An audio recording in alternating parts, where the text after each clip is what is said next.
देवर्षि नारद जी ने सुनकर गदगद हो गए और कहने लगा, मेरा अंतिम प्रश्न है महाराज, क्या कि कथामृत पान करने की क्या विधि है, क्या नियम और कितना इसमें खर्चा आएगा। सो ही महाराज शनकादिक हंसने लगे, कहने लगे, प्रायः जगत के लोग यही सबसे पहले प्रश्न करते हैं, महाराज कथा तो कराने का हमारा भी मन है, खर्चा कितना आएगा। सो ही महाराज सबसे पहले खर्च के विषय में बताया कि विवाहे यादृशम वित्तम तादृशम परकल्पये। कहने लगे, जिस प्रकार से हम बिटिया का विवाह करते हैं वैसे ही है कथा का आयोजन होता है। अब बेटी के विवाह भी 3 प्रकार के होते हैं। एक जो बहुत गरीब कमजोर हैं तो उनका बहुत साधारण तौर पर हो जाता है, 4 लोग और भी सहयोग करते हैं। मध्यम वर्ग के हैं तो मध्यम कोटि का होता है, और बहुत अधिक धनवान है तो बड़े विशाल आयोजन के साथ होता है। तो ऐसी ही इस कथा का, इसका तात्पर्य है नहीं कि कोई निर्धारित शुल्क हो, वास्तव में इसकी कोई शुल्क निर्धारित नहीं होती है। सदगुरुदेव भगवान की कृपा से अब जिनके लिए वह रोजी रोटी का कार्य है उनकी तो मजबूरियां हैं। ये लोग गाने बजाने वाले जो लोग अपने हैं तो इनका तो वही व्यवसाय है, वही धर्म है, वही कर्म है, वही खेती है, इनकी अपनी वही है जिंदगी। इसलिए इनका अपना निर्धारण होता है कि हमको तो इतना महाराज जी कम से कम हो तब हमारा परिवार छोड़ेंगे, गृहस्थी खेती भी नहीं देख पाते, अपना बिजनेस भी नहीं कर सकते, कोई दूसरा कार्य, वर्षों मेहनत करते तब जाके गाना बजाना सीख पाते। बाकी अपने राम जी का तो ठाकुर जी की कृपा से, सदगुरुदेव भगवान के आशीर्वाद से संकल्प लिया है कि आजीवन अपनी शुल्क, तो कोई शुल्क जो स्वेच्छा से दक्षिणा प्राप्त होती हो वही प्राप्त करनी चाहिए ब्राह्मण को, और यही नियम है। कहने का तात्पर्य कि शुल्क निर्धारित नहीं किया जा सकता है, कथा का संभव ही नहीं। तब कहा इस प्रकार से आयोजन अपनी शक्ति और सामर्थ्य के अनुसार व्यक्ति को करना चाहिए। जहां एक व्यक्ति का सामर्थ्य नहीं तो 4 लोग मिल करके, ग्रामवासी क्षेत्रवासी अनेक आयोजन होते हैं, तो इस प्रकार से बताया।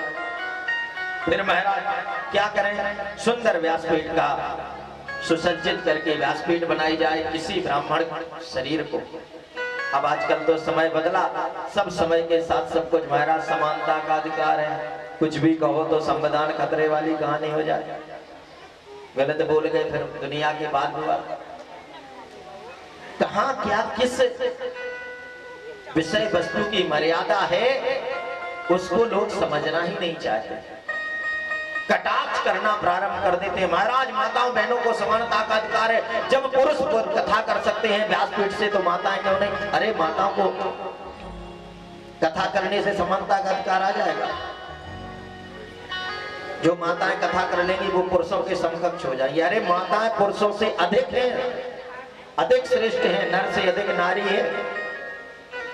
हमारे यहाँ देवी के स्वरूप में पुरुषों को कभी नहीं कहा जाता देवता जी आ गए, ये देवता गण आ गए। अगर किसी से कह दो आइए देवता महाराज तो वो गुस्सा अलग से हो जाएगा, कहेगा हम कहेंगे देवता है। लेकिन हमारे यहाँ देवी बेटियों को बचपन से ये कन्याएं हैं, देवियां हैं, और कन्या का स्वरूप देवी का स्वरूप मानते हैं हम लोग, पूजनीय है। माता का स्थान पिता से अधिक है, बड़ा है। लेकिन कथा की कुछ मर्यादा है, प्रत्येक कार्य की अपनी मर्यादा होती है। जैसे कोई व्यक्ति कहे हमें तो समानता का अधिकार है, तो ये डॉक्टर चीड़-फाड़ कर सकता तो हम क्यों नहीं कर सकते हैं? भैया उसके लिए डिग्री लेनी पड़ती है, पढ़ाई करनी पड़ती है। इसका मतलब ये थोड़ी चाकू लेकर के तुम भी चीड़-फाड़ शुरू कर दो। आपको हमको AK-47 का लाइसेंस चाहिए तो मिलेगा क्या? क्यों नहीं? जब सरकार के पास होती है तो हमें दी जाए, लाइसेंस मिलेगा नहीं मिलेगा। जो मिलिट्री को हथियार दिए जा रहे हैं आपको नहीं दिए जाएंगे, क्यों? सेना का विधिवत प्रशिक्षण होता है और कौन क्या करता है इसकी बड़ा विस्तृत विवरण है। भेद की ही सृष्टि है, बिना भेद के सृष्टि नहीं चल सकती है। ये 5 उंगलियां जिस दिन जो ज्यादा बुद्धिमान है बराबर करके देख लेना, थोड़ा और इसमें कुछ जोड़ लेना, और आप कुछ पकड़ना तो कुछ भी उठा नहीं पाओगे, एक अक्षर लिख नहीं पाओगे, पढ़ नहीं पाओगे, कुछ कार्य के नहीं रहोगे। बड़ी समानता का अधिकार लाने वाले लोग हैं। ये 5 उंगलियां बराबर करके देखना, कटवा लेना जो थोड़ा बड़ी हो, और फिर कार्य करके देखना, समझ आ जाएगा। लोगों की बुद्धिमती विचित्र है। समानता कभी हो ही नहीं सकती, ना होती है ना होगी, असंभव है। प्रत्येक कार्य के लिए प्रत्येक व्यक्ति महत्वपूर्ण होता है, लेकिन जो जहां होता है उसका उस जगह महत्व होता है। जैसे ये शरीर है, मुख का भी महत्व है, आंखों का महत्व है, कान का अपना महत्व है, हाथों का अपना महत्व है, पैर का अपना महत्व है। आप पैर का कार्य हाथों से नहीं कर सकते, हाथों का कार्य पैर से, और अगर ये सभी जब जुड़े हैं तब शरीर है। किसी भी वाहन में पहिया कहे मुझको तो नालियों से जाना पड़ता है, कीचड़ में जाना पड़ता है, मुझको तो स्टीयरिंग बना दो, तो सभी पहिया स्टीयरिंग बन जाए, ट्रैक्टर रहेगा क्या, गाड़ी वाहन बचेगा क्या? असंभव है। जिसका जो कार्य है वो महत्वपूर्ण होता है। बस हम लोग अपने अधिकारों की बात करते हैं, कर्तव्यों को भूल जाते हैं, और इसलिए गड़बड़ी होती है। प्रत्येक समाज में जो कार्य मिले हैं, जिसका जो कार्य है, वैश्यों का प्रबंधन का कार्य है, पेट का कार्य है, पेट हड़ताल कर दे, मैं नहीं पचाऊंगा कुछ भी खाना पीना जो लिया है, मैं तो इधर से लाता हूं उधर निकलना पड़ता है, मुझको मिलता क्या है, तो सारा शरीर गड़बड़ हो जाए। इसलिए एक एक अंग का अपना कार्य है। इसलिए यह विचार कभी भी नहीं, अब वर्तमान में जो चल रहा है, जो कर रहे हैं, तो शास्त्र के अनुसार अगर हम शास्त्र को मानते हैं तो नियम है कि ब्राह्मण शरीर ही होना चाहिए। ब्राह्मण शरीर के अलावा किसी अन्य अन्य को व्यासपीठ पर बैठने का अधिकार नहीं है, मतलब नहीं है। स्त्री शरीर श्रीमद् भागवत कथा से लेकर 18 पुराण सब कुछ वाचन कर सकती हैं, श्रवण कर सकती हैं, बैठ करके आपस में बच्चों को अन्न को सुना सकती हैं, लेकिन व्यासपीठ से कथा कहने का अधिकार नहीं है। शास्त्रोक्त विधान है और उसकी मर्यादा है। क्यों? स्त्री शरीर ऐसा नहीं है कि निरंतर यदि कथा प्रसंग हो 7 दिवस तक हो और उसके शरीर में कोई व्यवधान आए तो फिर वो आगे अनुष्ठान को पूर्ण कर सके, संभव ही नहीं है। उसके शरीर की अपनी मर्यादा है। माँ के उदर में गर्भाशय होता है, पुरुष के गर्भाशय नहीं होता है। तो अनेक इस प्रकार से लिखा कि विरक्तो वैष्णवो विप्रो वेद शास्त्र विशोद्र कृत दृष्टांत कुशलो धीरो वक्ता कार्यो दिनेश्वरः। जो विरक्त हो, बहुत अधिक आसक्ति ना हो, जिसमें वैष्णव हो, विप्र हो, ब्राह्मण कुल में हो, और इस प्रकार से महाराज दृष्टांत कुशल हो, दृष्टांत इत्यादि समझाने की क्षमता हो। यदि दृष्टांत के माध्यम से समझाने की क्षमता नहीं है तो श्रोताओं को वास्तविक कथा का जो स्वरूप है वो समझ नहीं आएगा। और आजकल यही कारण है, अनेक कथावच कुकर्मत्तों की तरह पैदा हो गए, और जो भी मन में आता है मूल कथाओं को छोड़ करके और जाने किस किस की कथाएं। अब तो कुछ देख करके भी कई बार ऐसे लगता कि हे भगवान हो क्या रहा है, चमीटा बज रहा है और लटकना झटकना मटकना के अलावा कुछ है ही नहीं। व्यासपीठ की क्या मर्यादा, क्या शब्दावली, क्या उससे कोई लेना देना नहीं। कुछ भी बोलते जाओ, कहते जाओ, सुनते जाओ, चल रहा ठीक है, कलयुग का अपना प्रभाव है। तो इस प्रकार से कहा महाराज हो। फिर ये तो हुआ व्यासपीठ के लिए, व्यास भगवान के लिए। कहा जो कथा श्रवण करते हैं उसके लिए क्या उपाय है महाराज? तो कहने लगे जो कथा श्रवण करते हैं परीक्षित, उनको क्या करना चाहिए कि भोजनम तो वरम मन्ये कथा श्रवण कारकम नो व्यवासो वरा प्रोक्ता कथा विघ्न करो यदि। उनके लिए नियम नहीं है कि वह निरंतर 7 दिन व्रत ही रहें। क्यों? व्रत का इसलिए है कि यदि हम अधिक आहार करते हैं, ज्यादा खाते हैं, तो क्या होगा? आपने खूब भोजन कर लिया, इधर कथा शुरू हुई, इधर हमारे जैसे संकीर्तन शुरू हुआ, श्रीमन नारायण नारायण हरि हरि, और उधर परीक्षित जी को ध्यान लग गया। सोई महाराज कथा पूरी हुई और बाद में परीक्षित जी से कहा उठो उठो आरती करनी। बोले वो अच्छा कथा हो गई? बोले हाँ हो गई। इसलिए कहा कि आप उपवास करें, कम खाएं। अब पता चले उपवास कर लिया तो भी बोले क्या है, बोले बहुत भूख लगी है, आज तक तो कभी किया नहीं, अब उपवास करा के रख दिया, और एक दिन हो तो एक दिन 7 दिन। तो कहीं ऐसा नहीं कि कथा में मन न लगे और पेट में अंदर चूहे लौटने लगे। तो कहा थोड़ा आहार कर ले, जिनका व्रत में ना चले तो वो आहार कर ले, लेकिन कितना हल्का आहार ले जिससे नींद ना आए, कथा में विघ्न ना हो। यदि भोजन करने से विघ्न हो रहा तो भोजन मत करो, उपवास से विघ्न हो रहा तो उपवास मत करो, जिसमें आप कथा सुन सको, बैठ करके व्यवस्थित आप रहो, वैसे करो। तरीका ये होना चाहिए।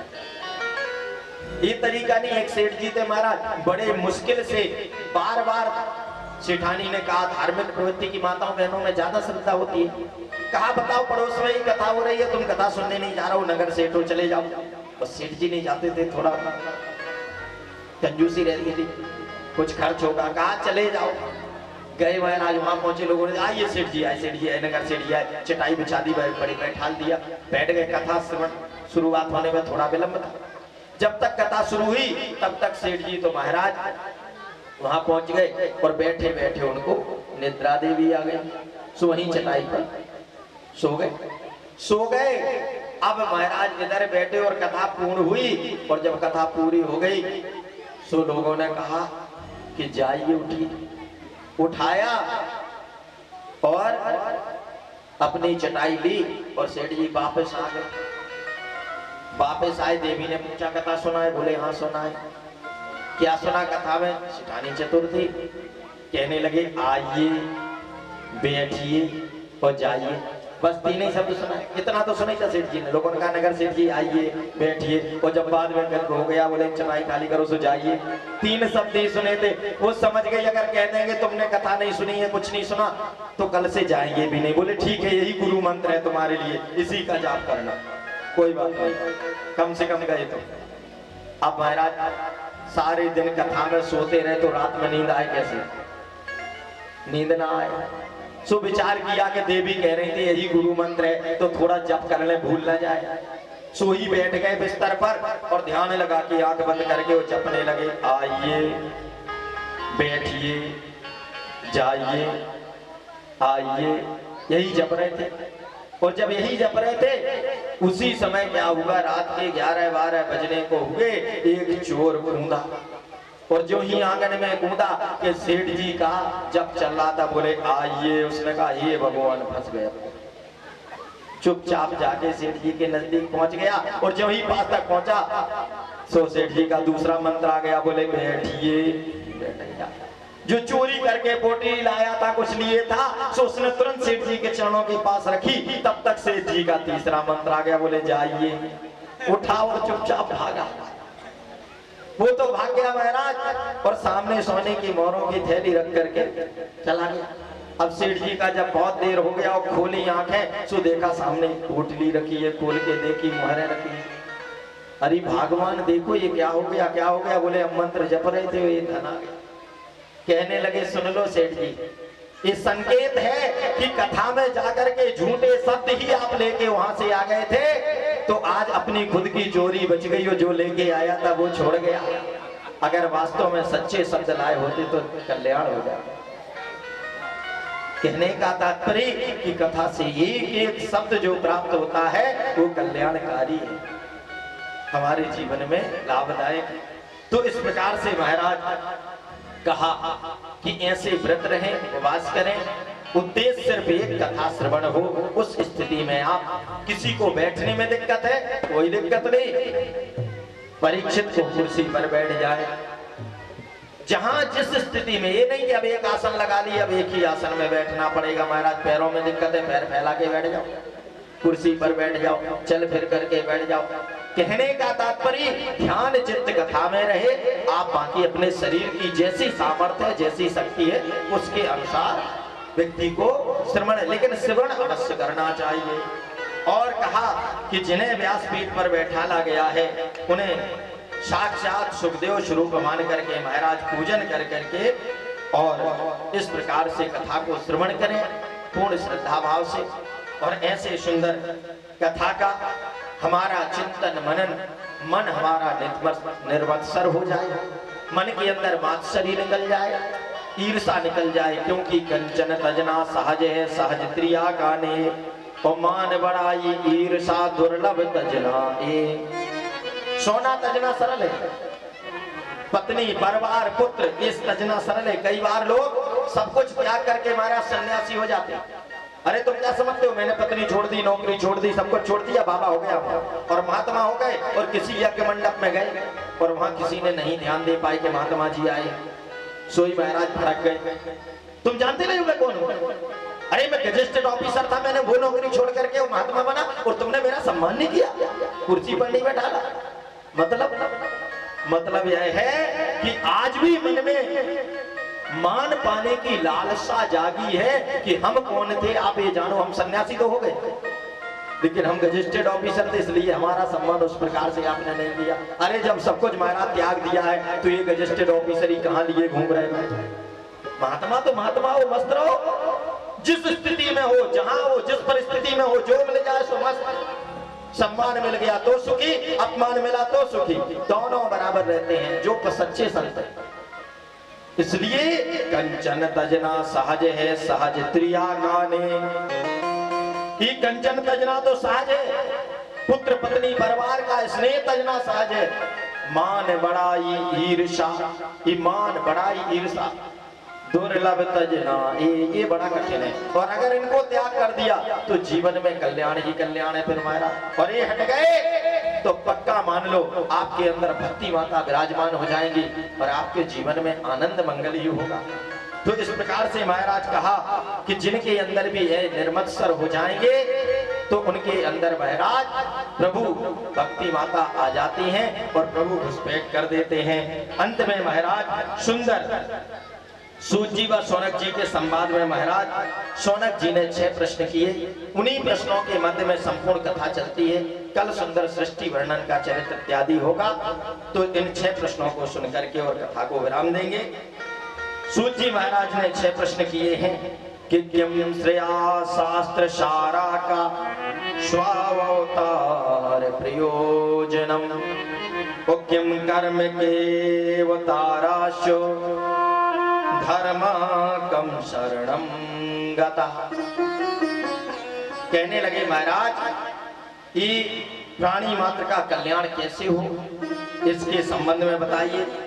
शास्त्र बहुत है, समय बहुत कम है। 4 वेद 6 शास्त्र 18 पुराण इत्यादि, और इतने शास्त्रों को पढ़ने के लिए व्यक्ति के पास समय तो है नहीं। तो शास्त्रों का सार क्या है जिसमें हम सार पालें और बस जीवन का कल्याण हो जाए, तो वो सार बता दीजिए महाराज। और भगवान यदि सर्व समर्थ है तो एक बात समझ नहीं आती है कि प्रभु में इतना सामर्थ्य है तो इन दुष्टों पापियों को मारने के लिए भगवान को अवतार क्यों लेने पड़ता है? अरे ये तो वैसे ही हुआ कि कोई कहे चींटी को मारने के लिए या मक्खी को मारने के लिए बंदूक चलाओ। जिस परमात्मा ने सारी सृष्टि बनाई और एक छोटे छोटे से इन दैत्यों राक्षसों के मारने के लिए भगवान अवतार लेते हैं, क्या कारण ये है? तो क्यों अवतार लेते हैं इसके संबंध में भी कथन करिए। और यदि भगवान ने अवतार लिए हैं तो कहां कहां लिए हैं और कितने अवतार लिए, इसके संबंध में भी कथन करें। कहने लगे जीवन का परम लक्ष्य क्या है? जो मनुष्य का जीवन मिला है, ये नमक तेल मिर्च आटा धनिया मसाला जो हम कर रहे हैं, क्या सिर्फ यहीं तक सीमित है या कुछ और भी करने का उद्देश्य जीवन का लक्ष्य क्या है उसके संबंध में। और जब भगवान धर्म की स्थापना के लिए आते हैं और लीला संपन्न करके चले जाते हैं तो धर्माकम शरणम गता, ये धर्म किसकी शरण में जाता है? ये सुंदर 6 प्रश्न किए हैं। इन्हीं प्रश्नों के निरंतर आपको अब एक एक प्रसंगानुसार उत्तर मिलते जाएंगे, तो कल तक इंतजार करेंगे, धीरे धीरे प्रश्नों को उत्तर पाएंगे। बोलिए वृंदावन बिहारी लाल की जय। तो आइए मंगल आरती तैयार करें। जय जय राधा रमण हरि बोल, जय जय राधा रमण हरि बोल।